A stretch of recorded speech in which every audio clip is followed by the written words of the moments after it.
because they're going to be like, okay, I'm putting so much time into it. There really isn't return on investment. I don't know what to do anymore. I'm not getting, any kind of like response, and so that's what we're trying to impact. We're trying to tell them, hey, your listenership is actually gold for us. So let us help you monetize. Let us help you make this worth it and worth your while as like a, part-time thing that you do on the side, make some extra income, and still do what you love, which is podcasting.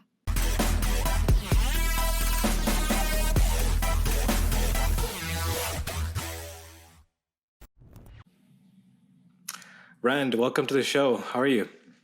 Thank you, Ravi. I'm good. How are you doing? It's refreshing to have a fellow podcaster on the show. Generally, I'm dealing with people who are the first time on a show and amateur microphone, don't have a proper setup. Lighting is not on cue. And we have to kind of guide them through that in the beginning, and it's a fumble, but you're coming here on point. So I'm looking forward to talking about yourself and uCast, your startup. Yeah, I'm so excited to be here and talk about uCast. But you know what? I'm still getting the hang of the lighting and the visual setup because my podcast is audio only. So I'm still a newbie when it comes to the visual setup. So I apologize for that. Yeah, I mean, I had a lot to learn too. Prior to lockdown, I had a whole team. We had like a physical set. So now I'm forced to learn all these little nuances about lighting angles and where things kind of come out of. I'm still picking up on that. Yeah, you'd be surprised how terrible the MacBook camera is. I have a very late MacBook Pro, and the camera quality is just like not the best. So let's talk about you, the podcaster, and I really love this dynamic, being a founder and a podcaster. One of my recent mentors that I've been talking to, talks about one of the key roles as CEO is storytelling. His ability to build narrative internally with investors, externally. You're really telling a story of your vision for what you're solving, the problems you're solving.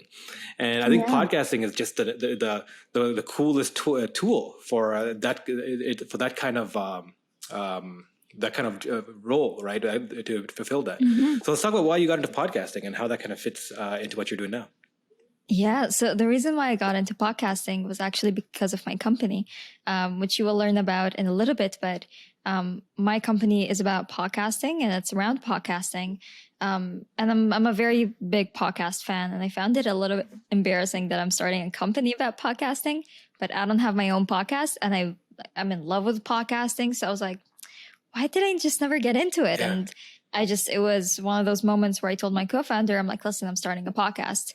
And he was like, yeah, let's do it. And that's been the journey of podcasting. It wasn't for any specific reason. It was just to also understand our users a lot better, since our users are podcasters. And if we are podcasters ourselves, we're able to put ourselves in our users' shoes and be able to really understand the pains that they're feeling when, as founders, sometimes you cannot relate. So that was also another very, very big factor. Okay. So let's talk about uCast, the tool for podcasters. So what problems do you solve? Yeah, so uCast essentially is a platform or a marketplace that is making it easy for smaller individual and indie podcasts to be able to get CPM advertisement, and it's also connecting advertisers with the podcasters. So we noticed a very big problem in the podcaster space, which has not been addressed yet, and that was 97% of podcasts are not monetized. However, podcasts have what we call a gold listenership. So even a podcast as small as 1,000 listenership has such a targeted listenership and such a loyal listenership that it can create incredible ROI for any company essentially that is advertising for whatever purpose, right? But we also noticed that it's nearly impossible for those companies to find these podcasts. And we did so many tests where, we got over $13,000 in ad requests from different smaller businesses, and we tried to matchmake them with podcasters organically or manually, and it took us months. And more than half of them did not go through simply because of the length of how much it took. So we're like, okay, there's a very big problem here. Let's build a platform to try and solve it. And that's essentially what uCast is. It helps advertisers find the right podcast. And it helps smaller podcasters finally, and for the first time, be able to get some monetization. That's really interesting. We briefly tried the ad supported model when we were still a physical show, because we had such a large overhead of being like a physical in presence with like a Yeah. videographer and camera crew. We were able to like, secure like a title sponsor that was significant enough to cover our costs, That's and amazing. and what was crazy was that they understood that we only had a small audience, like Yeah. and but like the loyalty aspect of there, like they realized that we were talking to everyone in the Toronto startup ecosystem, and they're like, okay, that CPG alone, of going around, being able to target that audience in a very targeted way in a new platform of audio, that's interesting enough. They were able to they were taking a bet. Unfortunately, COVID happened and sponsorship Yeah. kind of dried up. But even today, we no longer follow an ad supported model, but even today, we get requests of companies saying, like, there was an ed tech company, a friend of mine asked, was like, how about we can pay podcasters just to talk to parents, right? And we can, insert an ad there. And it's like, okay, they're a parent. There'll probably be other parents who listen to, these episodes because it's going to go through their networks. And how can we, credibility hack, through like social, Yeah. through their social circle, right? You're targeting their social circle around that conversation. So Yeah. I love this idea because there's so many micro podcasts right now. Everyone and their mother is creating a podcast. I think there's like, You want to hear something crazy? In 2019, there were 800,000 podcasts, Yep. or so 900,000 podcasts, and in 2021, there are nearly 3 million. That growth sprout in the past 3 years was Crazy. Absolutely insane. The amount of micro podcasting that exists. And the thing is, let's be honest, not all of them are going to make it. Actually, probably 99% of them are not going to make it. And what I mean by that is they're not going to be the next Joe Rogan, right? Yeah. They're not going to get 100,000 listenership or go viral. And because the content is meant to be targeted, it's meant to be micro. Right. But more than 50% of these podcasts are also going to drop out in their first year of podcasting because they're going to be like, okay, I'm putting so much time into it. There really isn't return on investment. I don't know what to do anymore. I'm not getting, any kind of like response, And so that's what we're trying to impact. We're trying to tell them, hey, your listenership is actually gold for us. So let us help you monetize. Let us help you make this worth it and worth your while as like a, part-time thing that you do on the side, make some extra income, and still do what you love, which is podcasting. Yeah. So let's talk about this, right? Like an ad-supported model for these micro podcasts, because on Instagram, Actually, before we talk about that, I would love to learn more about why you decided not to do an ad-supportive model for your podcast. We tried to go. So the number we went by for total number of podcasts when I looked it up was 1.4 million podcasts, and I looked at it, and it was like only about 1%, about 10,000 podcasts ran was completely were profiting. They were revenue, not just revenue positive, but profiting off of purely an ad supported model. And I'm like, that's an insane number because it's we believe that we were operating on the assumption, and the companies we were talking to was that an ad supported model only works for large audiences, right? So it's based purely off of reach and download. So the most downloads you get, that marketing drive is what got you. And we didn't want to enter that race of trying to go out and just get everyone listened to. We were more into the idea of spotlighting cool entrepreneurs and just creating the media. The audience was kind of always secondary for us because we're just like, we have a loyal base, but we built a loyal base off of those working in very particular industries. Right. So we have a subscriber list that subscribe to our episodes.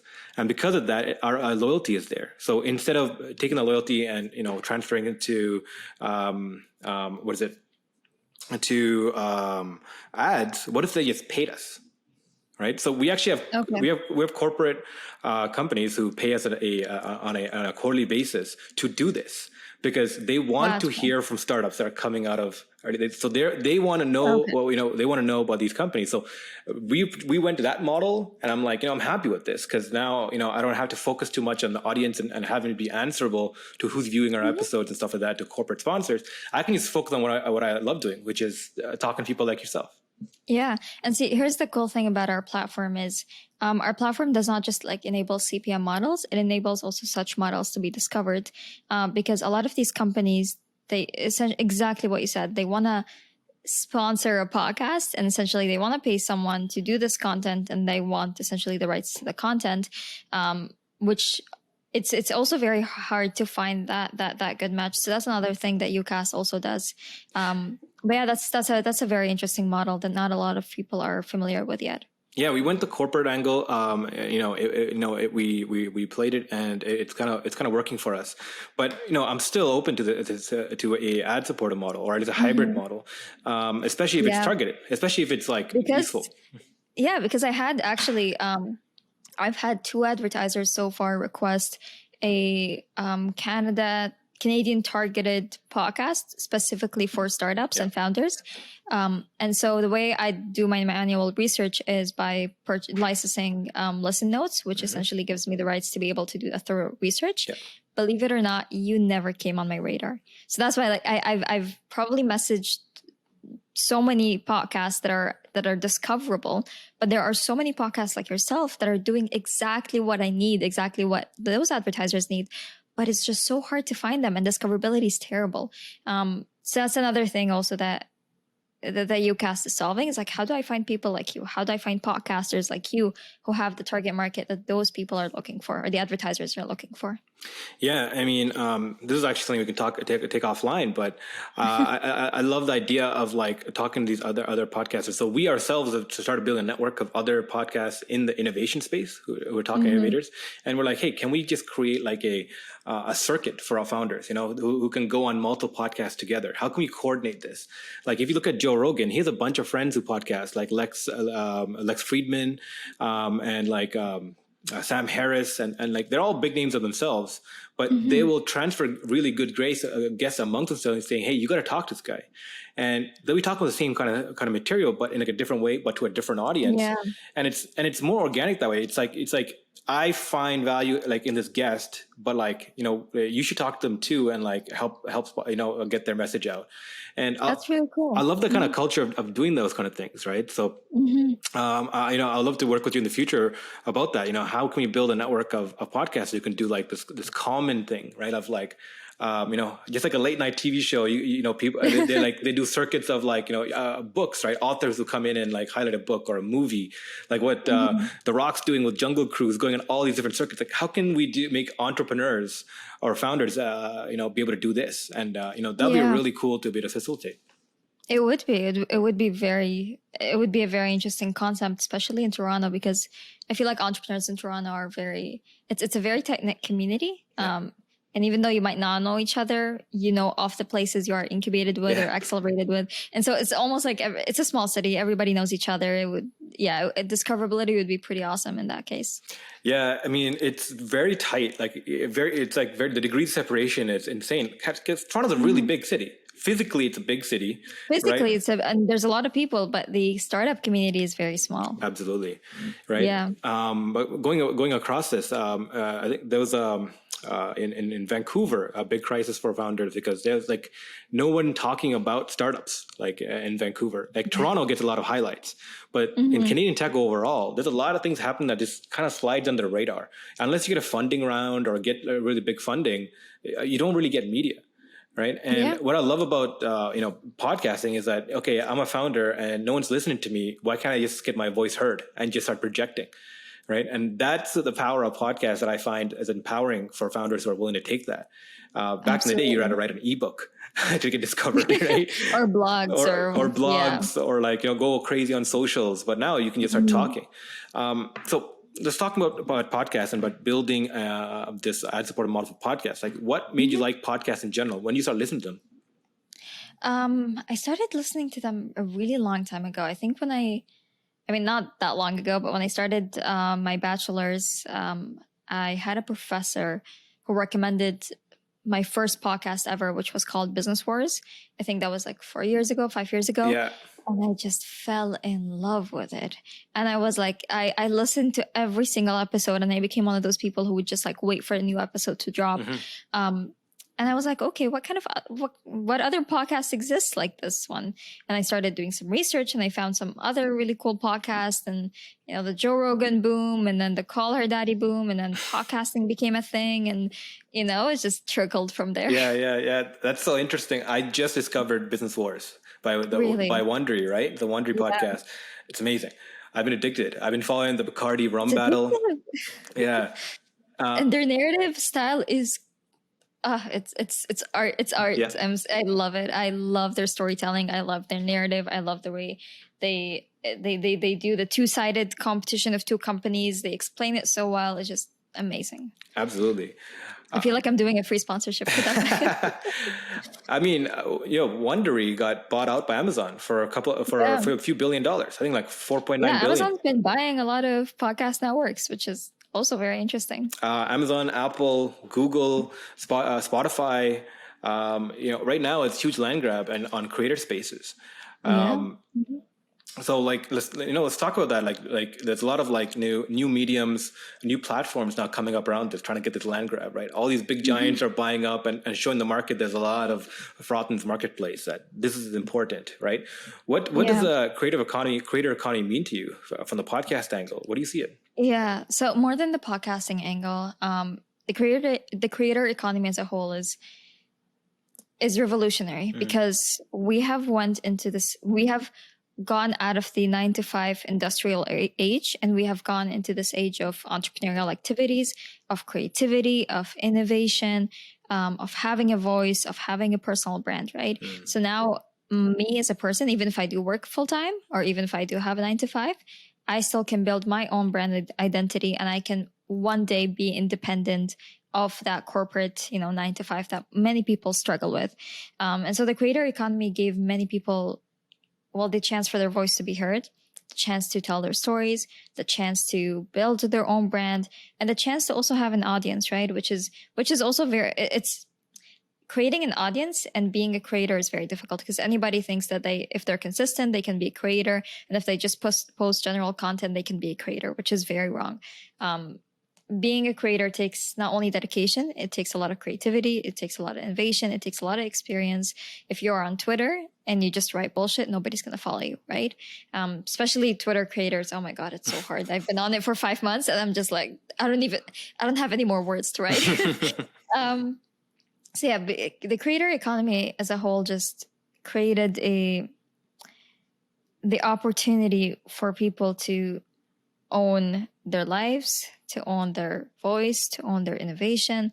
It's the same as the entrepreneurial boom, right? Now everybody can start a business, anybody can succeed, anybody can dictate what their life is going to look like. And that independence and that liberty really is what it's about. I love that. I think you summed it up so well. I think it comes down to freedom, right? This is full cycle. Internet used to help you get discovered, so you to monetize that separately. But now you can monetize directly without having to build your own platform.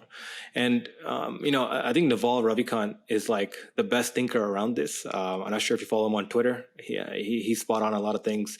The co-founder of AngelList, we talk about him on the show all the time. He gets free for sponsorship all the time just because of these gems, but. He talked about this, right? The internet gave 2 new forms of leverage. The old forms of leverage was capital and labor. Both of them were permissioned. Someone had to give it to you. But because the platform of the internet, they have given us 2 new forms of leverage to do things: media and code. Right, code is you add on to the shell of the internet. You're adding pieces to it of what is a combined functionality can do, and you get rewarded from the market. And 2 is media, which is the soft layer, the wet layer, right? The stuff that runs on the internet, whether it be an ebook, whether it be a publication, a blog, or a podcast. You can create both these things you can create for free. I mean, if you have a smartphone, you can just plug your headphones in and just start, making stuff on Instagram, recording a podcast, talking to people and recording that, publish it. Like the tools are there's zero marginal cost in getting started now. And especially with tools like you and uCast are doing is helping them monetize. They don't have to worry about how do I monetize. All they have to do is how can I be creative and how can I gather an audience? How can I build a model around me and utilize the tools that exist, right? So code versus media. Yeah. Exactly. It's the same, with even building a company. It's the tools are existent. It's almost, there's like a blueprint. There's absolutely no excuse for anybody anymore to say that, well, I don't have access, or I don't have the opportunity, or I'm not able to. And I'm talking primarily about North America. I'm not talking about, anywhere else in the world. But in North America, there's absolutely no excuse for anybody to be like, oh, I was forced into this life. I have no choice. Because everybody primarily has a choice, right? If you have the tools, if you have the opportunity, if you have the access, it's about the hard work. Mm-hmm. And that's what they call the American dream, right? It's like anything's possible. Mm-hmm. It's a Canadian dream now, right? And the Canadian dream is the North American dream. It's a North American dream. No, I think it's beyond North America now. Like, I think the creative economy with the power of the internet is connected to the world, right? Like, there's always been this culture of like segmentation. Different parts of the world create different things. But with the internet now, the individual is empowered, right? You're no longer stuck to just because your country is really good at manufacturing. The stuff that I create must be like products, physical products, or being able to add to the manufacturing labor, right? So now, like, people are kind of enabled to kind of build on their own. So let's talk about the creator economy and empowering that, because I think that's what the Web 3.0 is always going to be about. Web 2.0 was built on social, connecting people through socially, creating new tribes through the digital connections. But Web 3.0 is about building communities and micro economies, right? Around ideas, around celebrity, around concepts. The Korean group BTS, right? Yeah. They have their army, right? Like, they have literally... they have an army. literally called army, like where they just buy everything they do, support things that they do. Like, KFC will do a franchise model with the band, and everyone lines up KFC to get that particular thing. So this idea of like creatives taking this power of like the higher levels, right? Platforms give individuals more access, democratizing things. Let's talk about the ad-supported model and how that helps creatives, right? Like, what have some testimonials been? Like, what kind of podcasts have you worked with? So far we are actually pre-launch. So we are launching our product in September. Okay. So we haven't had a testimonial based on our product yet. Okay. But we have had many podcasters reach out to us and asking us, when this platform is going to open. More specifically, again, independent and indie podcasts. And we've had testimonials from podcasters. And when I say testimonials, more like stories where, we've met with podcasters who've been doing this for 5 years, and their listenership has stabilized at 1,000 per episode in the first 30 days. Which again is very little. And for 4 years, they have not made a cent on their podcast, but they're dedicated. They want to keep on doing this, but they're giving up, and they're like, well, our audience love us. We love what we do, but it's very difficult to continue when there's no monetization, when there's no return on investment, because that's, 20 hours a week that you're putting into your podcast that you could be doing something else. Right. So those are the stories of literally, thousands of Indian independent podcasts. And that's essentially the access that we're providing, right? It's how do you stop thinking about, okay, podcasting is almost a dead end, and how do you start thinking about how can I leverage the micro influence that I have on those people? Right. I love this. If you have a list of podcasters waiting, please add us. I'll love to try. I'll love to try this. Yes. We're launching September 1st, so we're launching our pre-beta forms for sign in and on August 13th, so in a couple of days. So everybody will have an access, that will have the opportunity to be put on the wait list, and then from there we're gonna dumb it down and pick our top 50 and have them test the platform firsthand. Okay. If it helps bump us up, we have a few friends who want to sponsor us, but I haven't figured out how to facilitate that. If you guys can, all in email, give it all to me. I'll facilitate everything. Don't worry. All right, that's amazing. I'm serious. I love to support. Yeah, me too. This is something that's top of mind. That's pretty cool. Cool. So let's talk about this audio revolution, right? So you're now podcasting, right? How's getting into the space look like? It's very disappointing. Okay. So here's what I mean by it's very disappointing. You buy your gear, you right? You create your cover art, you create your storyline. You know, you try to say like on social media, hey, I'm launching a podcast in a couple of weeks. You know, keep an eye out. You interview amazing people, and then you launch your podcast, and then you start looking at the stats, and you're like, no one's only listening. 15 people listen to me. Yeah. You know, and like there's this excitement that the day you launch, for some reason, thousands of people are going to listen to you, right? And then you're like, oh shit, only 20 people listen to me. And so it was a very disappointing beginning, as I'm pretty sure for every podcaster, unless you have like a platform where you're able to really market your podcast. So my strategy so far has been getting people with a very large following on Twitter on my podcast, with the hopes that their audience become my audience. So since I don't have that large following, it's been my strategy to start getting people or interviewing people who have a little bit larger following, and I've been successful at that. One of my biggest interviews, which is going to be coming up which is going to be released in a couple of weeks, is with Chris Messina. I'm not sure if you're familiar with him. He has like 110,000+ followers on Twitter. He was the inventor of the hashtag. He's now head of biz dev of Republic in North America, which is pretty amazing. He's worked at Google, Uber, all these amazing stuff. An amazing mind. We had the best conversation about decentralization and centralized systems. So yeah, that's been like the my journey into the audio space. I'm also very active. I've been one of the very first people in social audios as well. And I absolutely fell in love with social audio. I was so excited when Twitter launched Twitter Spaces.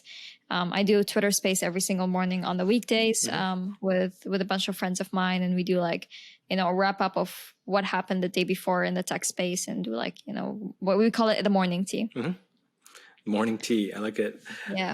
No, what you talked about you know, launching this and having nobody pay attention. That's always been like the founder like nightmare, right? Like, I'm gonna launch my product and everyone's gonna buy it, and no one buys it. Oh my god, right? No one wants this. Same thing with creators, right? They launch things out there and you watch the view count. It could be on Instagram, looking at the view count. It can be on podcasting, right? We're like programmed as social animals to look at like validation metrics, right?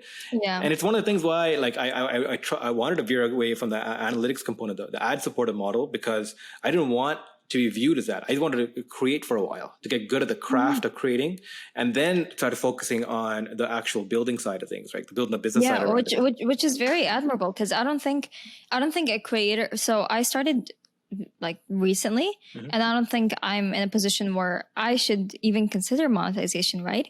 And I think that's.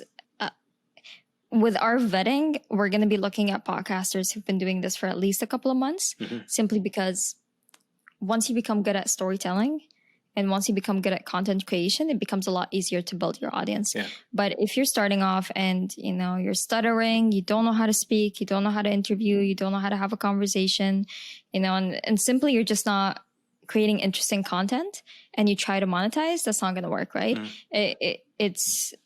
It's first learn how to create good content, how to share good content, how to do amazing storytelling on just audio, because it's very difficult to keep people attentive for an hour, right? And once you get that craft down, then you start thinking, okay, how do I grow? How do I monetize? How do I think about the business side of things? Yeah. And I think like more people need to think about this, because I think like there was some analytics left sent behind, like 64% of all podcasts have only 6 episodes up, and then people fall off after that. And I think the main reason is this: they expect to blow up, and they're like, oh, this is not amazing. I'm not going to do it anymore. But for us, like we actually started with like some milestones. So we're like, before I even created one episode, I'm like, how do I create 100? Right? Yeah. Like if you can get to 100, especially 1 hour plus episodes, that's 100 hours of me just getting better at talking to people and like getting comfortable with that. When I first started doing this, I used to get like the sweats, right? Because I'm like, there's cameras pointed at me. I'm talking to them super smart people, right? Like this is gonna be recorded, and like I've never been on camera that much before, right? So like it's such an uncomfortable experience. It is, right? It is. And getting past that uncomfortable experience, I think that's the main thing. Like you got to train yourself, just like, you know, a boxer trains at the gym before the fight. right? Like your fight could be that one amazing piece of content that you create, right? That amazing guest that comes on, but you don't want that to be like your second or third episode, right? You want that to be like when you're in your mojo of like knowing Yeah. exactly what you're I doing. mean, And it took Joe Rogan 7-10 years to get where he is. Yeah. Everybody thinks Joe Rogan just boomed, but he's been doing it since I think 2010. So before even people were interested in podcasting, right? Yeah. So it took him a really long time to get where he is, and it doesn't happen overnight. Yeah, Joe Rogan was like an inspiration for this, right? So main reason we started a video podcast was Joe Rogan, being a fan of Joe. And one of the things he talked about, like he openly talks about, is like, I don't look at the numbers. I don't look at my view count. I just try to create the best content and let the. I mean, he doesn't need to when you have millions of people listening to you. Yeah, but like, if you listen to his older stuff, he was always consistent about that. And it wasn't a business thing, because it was like, one thing with Joe Rogan, like he actually made it himself. He made some good money, Fear Factor and all these different things, career. So it wasn't a money thing for him. So he like, unlike most creatives who are, his time wasn't as pressed, right, to gain capital. But he's like, I'm going to do this because I enjoy it, and then try to figure out how to monetize around it. And I don't think most people know this. Like most of his revenue came from not his podcast, by creating businesses around it, partnerships, and partnering with other companies like on it, and like and talking about it on air, and just like organically promoting it, not just ads but organically, and people just buy that stuff. Right, that's how he promoted his show. He built business around this podcast. So that really inspired me. I'm like, how can founders use this, right? How can we make it so easy so that a founder can pick up a mic and just talking about their vision and just talk things in existence? So here's actually the thing, or here's where I see not the fall down, but the difficulty of the creator economy, and why many people fail into it.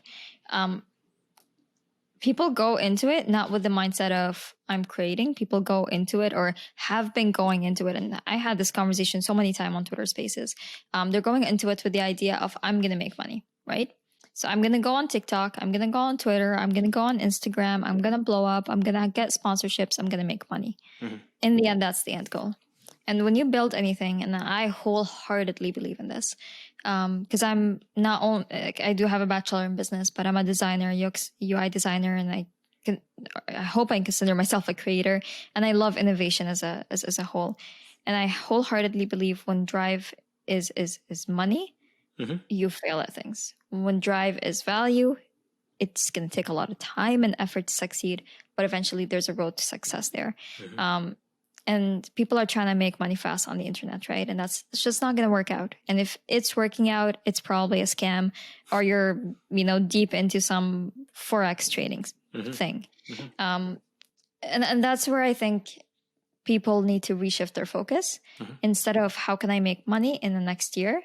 How can I provide value to my listeners in the next year? How can I become someone that they can rely on, and they can know they can come to whenever they want to feel better, or whenever they want to get knowledge, or whenever they want to learn about something new, or listen to entrepreneurs talk about their businesses, right?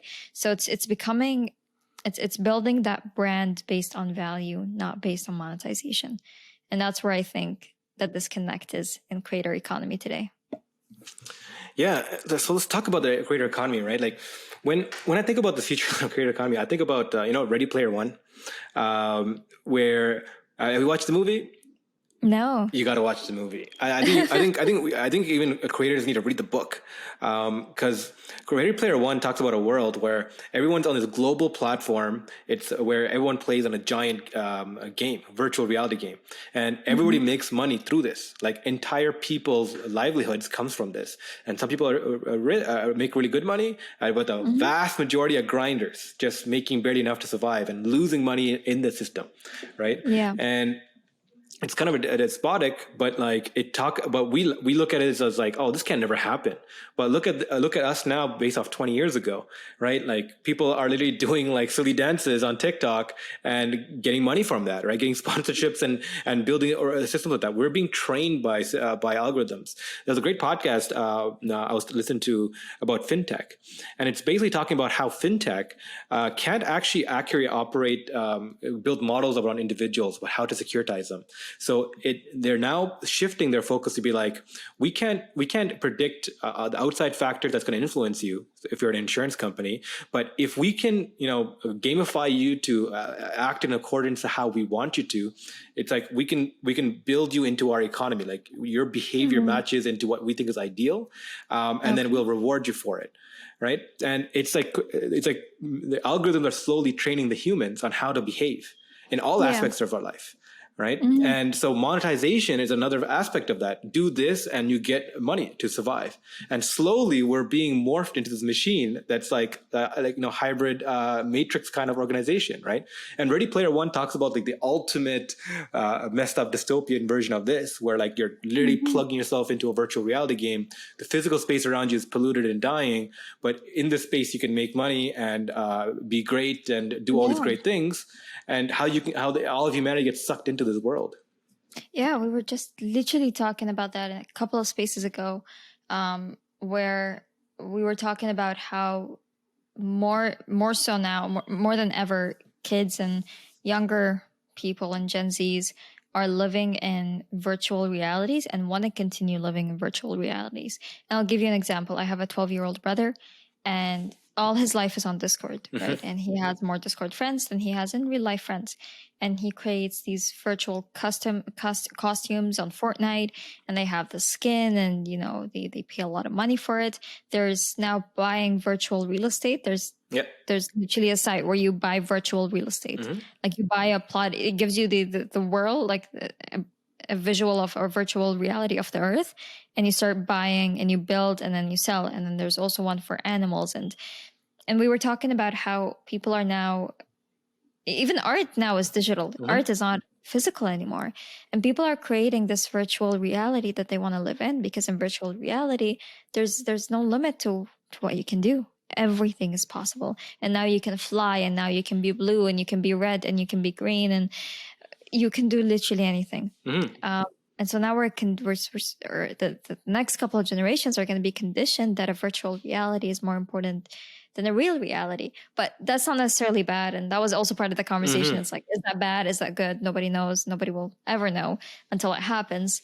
But there's this really cool book. I think it's called The Golden Rule. And essentially talks about that reward behavior that they create in humans. So essentially it's social media, the way it works, they have like that reward behavior is like every time you post, the reward is you get likes, or every time you send an email, the reward is you get a ping and someone emails you back.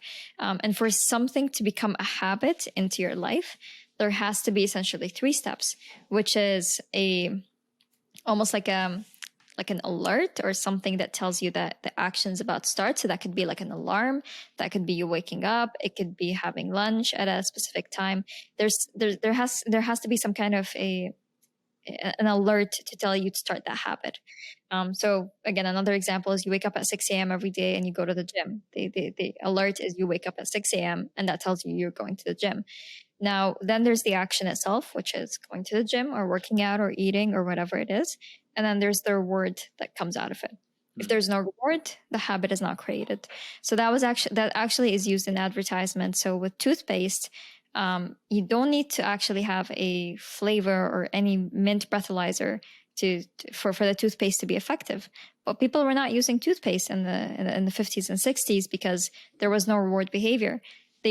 Toothpaste only blew up when they put some kind of flavoring into it and you felt that your breath was fresh. Same with shampoo, right? Shampoo does not need to be foamy to clean your hair. But the only time people started using shampoo is when there was that reward of, foaminess, because I feel clean. I feel like something is happening. And that's how reward behaviors, are created. And that's all embedded all around us in technology. And that's how, more specifically, networks are created and built, literally using that very simple psychology. Well, it's not as simple, but, the simple concept of that golden rule. I love that. I really love that, because it talks about the length that sometimes companies have to go in order to get the customers to use their product. Oh, yeah. To keep the users on the product. So like with Facebook, it was very easy for it to go up and then go back down, right? And that was one of the downfalls of Clubhouse. Clubhouse went so big and it went so down very quickly. But but there wasn't a reward behavior in the end. And it took them time to establish that reward behavior, right? So it's very important for these companies to think about that reward behavior of how am I going to keep my users on the platform when they're there. And that could be through different methodologies. And that's something that we're working on in the design of our product, because with monetization, people don't need to be on our platform, right? So how do we keep advertisers and podcasters coming back and expecting that reward behavior? So yeah, that's just like a UX and UI side of things. But it's very cool when you look at how products are actually built and how deep it goes when you're trying to build a product. Really cool. Now, one of the things I also want to bring up with you is the in-between space, right, for the creator economy, right, between creating and also being a founder, right, the space that you're in. How are you dealing your time? Like, how's your team look like? Does creating a podcast, because your podcast is supporting a company, is that like an internal activity that's like ingrained into the company? Like, how do you guys structure yourselves? Yeah, so I have a team of 8 people right now.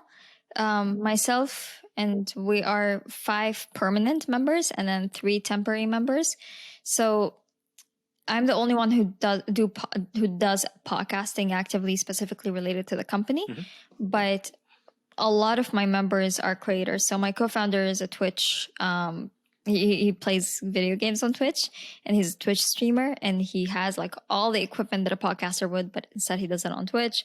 A lot of my social media manager is one of the most creative people I've ever met. She's an artist, a musician, literally everything, the whole package. So for me, when it was time to choose my team, it was very important that they had a side to them that was beyond, building product or beyond dev or beyond business or beyond the company itself. Because if you feel the struggles of a creator and you're solving for a creator, you're just that much passionate about it, right? And that's something that me and my co-founder had to come to terms with, is if we're not ready to die for this problem, and when I say die, I mean like not physically, but we're totally like actually, drive ourselves to the last inch to solve that problem. It's just not going to happen, because that's just what it takes to build a company. So we had to be as passionate as possible about it. So we had to experience the pain ourselves. And that was, again, one of the reasons why I started the podcast, was because I needed to feel that pain and that frustration of being a podcaster, so that I can, keep going. And even when, the rough times come, I can say, well, I'm feeling this problem. Millions of people are feeling this problem. This is what the value I'm bringing to the table. This is the problem that it could be solving. So let's keep on going, even when things get rough. So that was the mindset and the culture that I tried to ingrain into my team. That's phenomenal, because 8 people for a pre-revenue startup requires some serious storytelling, right? Yes. Yes. A lot of talk and a lot of convincing. Yeah. Actually, not a lot of convincing. It was actually very easy to get them on board. It was just, I was very lucky. I believe when you're building at the right time, at the right stage, and you've got the right opportunity in the right market, things just like fall onto itself. And I feel like it all happened like that with uCast. Like we started officially building, I think, in May.